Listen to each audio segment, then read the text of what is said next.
Labadiena, sveiki įsijungę tiesioginę transliaciją LFF Kauno treniruočių centro stadionas jūsų ekranuose ir čia jau 35-ojo OptiBet lygos turo rungtynės.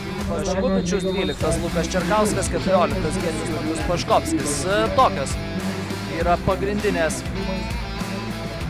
O čia labai grubi klaida, Bufas suklupo ir 2-1.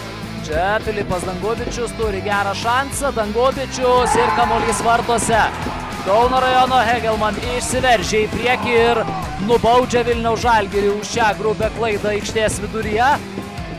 29 minutę sugeba išvesti komandą į priekį Filipas Dangubičius, kuris dabar jau vejasi. Po pasų perdavimas arčiau vartų ir čia šansas Adamamo prieš Luką Čerkauską šį kartą.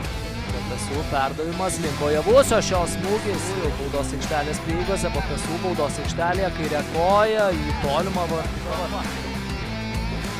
Dar vienas perdavimas, Gertmanas, dar šiuo grupių klaida, Matulevičius čia turi pranašumą Hegelman, Popescu renkasi perdavimą ir Giedrius Matulevičius.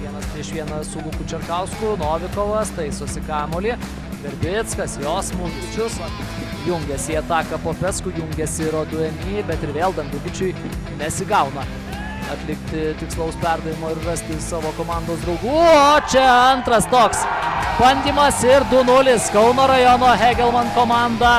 Na, panašu, kad deda tašką šiose rungtynėse. Patrikas Popescu, jo įvartis į visiškai tuščius vartus.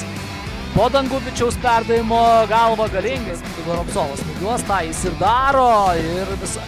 Jo perdavimas tam pačiam Šerkui, Šerkus siunčia perdavimą į baudos aikštelę, o Javusio link bandymų Nikolesas Goropsovas ryžtasi smūgiuoti iš toli, smūgis stiprus, bet kamuolys lekia virš varto, o Orestas Abramavičius skelbia apie šių rungtynių pabaigą, kurios baigėsi labai svarbia Kauno rajono Hegelman pergalė kovoje dėl bronzos.